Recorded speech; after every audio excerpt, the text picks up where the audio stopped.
BTCनि गोदान सोरखारनि प्रथम एसेम्बलि जुथुमा जानानै थाङो बे एसेम्बलियाव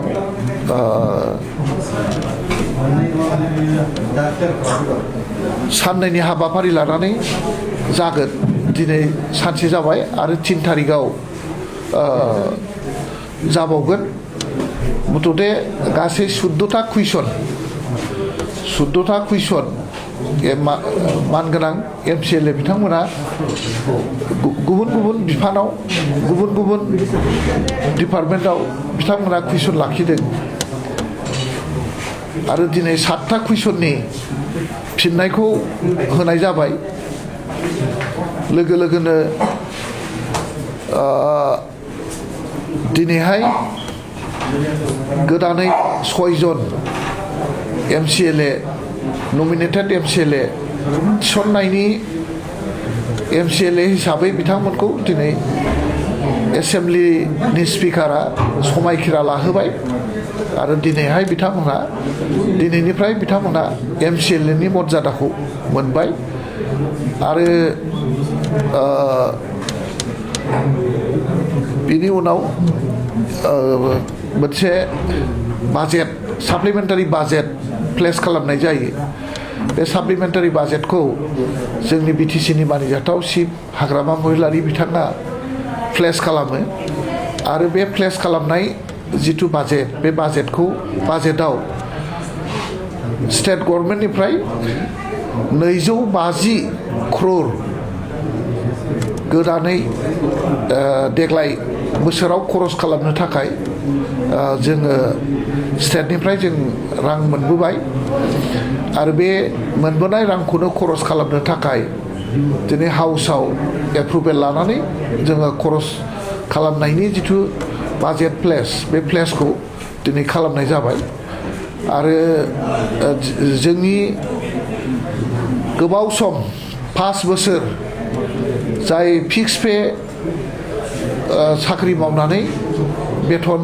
मोनाखैमोन बोसोरबा बे बोसोरबा फिक्स पे मावनानै बेथन मोनै बिथांमोननो बेथन होनो थाखाय दिनै जोंनि रेभिनिउ अन सर्स जोंनि BTC नि रेभिनिउ बुथुमनानै मोननाय रांखौ बिथांमोननो दरमाहायाव खरस खालामनो थाखाय दिनै बाजेटआव प्लेस खालामनाय जाबाय आरो बिथांमोना 30 दान थारमाने आराय बोसोरनि दरमाहाखौ बिथांमोना मोननो हासिगोन आरो BTC गभर्नमेन्टआ आगोलाव बुंबोनाय बादि बिथांमोननो बेथन होनाय जासिगोन होननायखौ मावफुंनो थाखाय दिनै BTC आव जोङो प्लेस खालामनाय जाबाय बिथांमोननो बेथनखौ बा बिथांमोना बेथनखौ मोननो हासिगोन दा जोंहा डिपुटि स्पिकार गैयामोन दा डिपुटि स्पिकारखौबो जोङो BJP नि सासे MCLA बिजितगोरा नार्जारि तामुलपुर डिस्ट्रिक्टनि बिथां MCLA खौ जोङो BTC नि डिपुटि स्पिकार हिसाबै आं निजेै प्रप'ज खालामदों आरो हाउसआव लोमस्राव दैमारि EM बिथाङा सापर्ट खालामनानै सेकन्ड खालामनानै बिथांखौ दिनैनिफ्राय डिपुटि स्पिकार हिसाबै आनअपोज्ड आनकन्टेस्ट माने डिपुटि स्पिकार हिसाबै जोङो बासिनानै लानो हाबाय दा बेखिनि आरो दिनैनि एसेम्बलियाव मथथे 7टा कुइसननि सोंनाय फिननाय जादोंमोन आरो बे सोंनाय फिननायाव मोजाङैनो जोङो गाव गावनि सोंनांगौ मोनथिनांगौखौ जोङो मोनथिलायनानै लानो हाबाय खुब मोजां एटमस्फियारनि गेजेरजों दिनैनि हाउसआ बारग'लांबाय जोबथारनायाव जोंनि स्पिकार बिथाङा दाख्लै जिथु जोंनि पबित्र जोंनि आयेननि जिथु माने आयेन आफादनि जिथु एसेम्बलि बे एसेम्बलियाव माखासे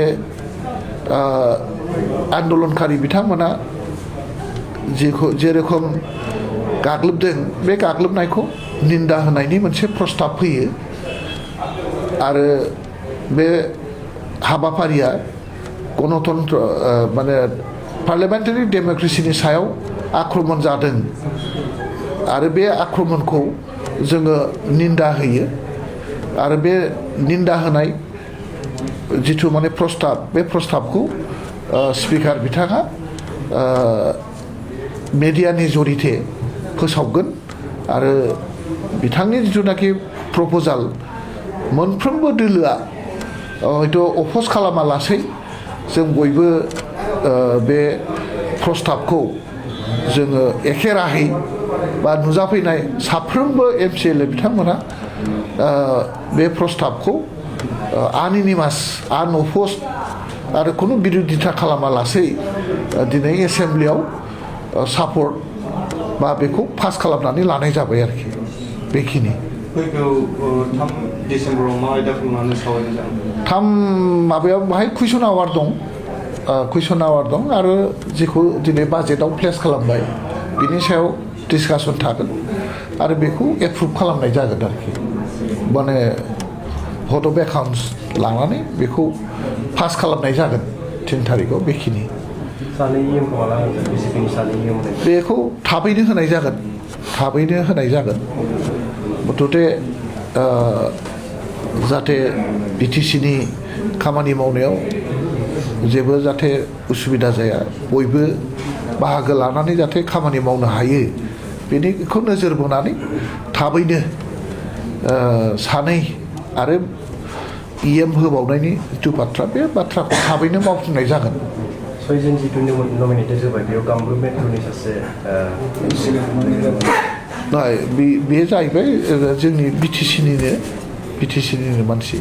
बेनि माने एड्रेस दा प्रेजेन्ट जिथु माने गाव जेखौ थायो बे गावनि माबा एड्रेसखौसो होदों आरोखि बे मानसिया जे कामरुप मेट्र'नि मानसि बे नङा जायखिजाया बेखौ BTCनिनो मानसि जाहैबाय BTCनि मानसिब्लाबो क'क्राझारनिबाबो जेनेबा गुवाहाटियाव थायो बेखिनि बिदि धन्यबाद दे